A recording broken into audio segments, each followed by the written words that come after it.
All right, more signs of deer. Now this is dead obvious. Now, I will note that these videos that I've been recently posting, these last two before this, have been some rabbit pellets, but they're deer and rabbit pellets. When I say pellets, they're poo, look relatively the same.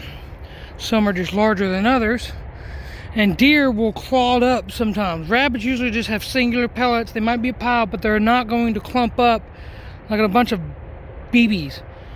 So I saw some of that. I didn't record that one. I don't think people want to see poo too much anymore. You get the gist. For those that hunt, you'll understand. I can be more specific and show it later again another time if you want to know, because you want to learn. That's what we're here for. But I found two more spots, and I found fresh deer pellets.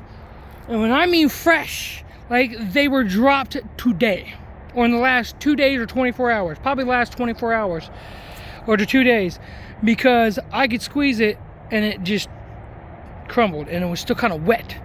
So that means that deer probably heard me coming and took off. I might even heard it and didn't realize it. But my point is this: two more notions. There is only one creature, animal in this area that would be able to do this to trees like I showed in the other video, and that there's no other creature or animal that I know of that can strip a tree bark like this at this height than other than a deer. Oh, we'll just emphasize this. All right, so we have poo pellets, but if you look right here, there's your deer track right there. That's your deer. Your deer is literally, if I'm not mistaken, walking this way. So the deer stepped here, pooped, kept walking, kept walking, kept walking. And that's actually in the direction that I came from, where I found some of the fresher stuff and the other tree markings. Now, to be very clear, he probably either did that in the last couple days or today. And then if you come over here and look,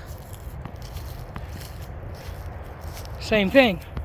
There's nothing that I know of that will break branches like that and scuff the bark like that with except a deer. Except deer.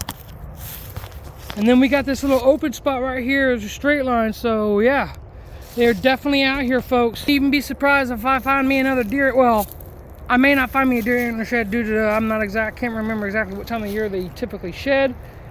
But yeah, definitely they're out here. See, look, here's another piece. The only thing that can do that at that level is deer. They'll bend down and scruff it, trying to scratch their heads or something. So he's probably coming right through this area. And to be very honest, it'd be a really good spot to set up a bow hunt.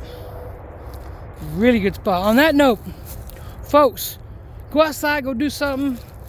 I'm not saying hate the government, but I'm just saying don't trust them. Do what you got to do to survive. Don't tell them telling you that you can't, and don't let them take something that they don't deserve, which they already do. That's why I do a lot of the stuff the way I do. They don't hardly have any in my life. I live a rougher life, but they don't have control over me. On that note, everybody, stay awesome. Go do what you gotta do. I gotta be quiet if I'm gonna go hunting.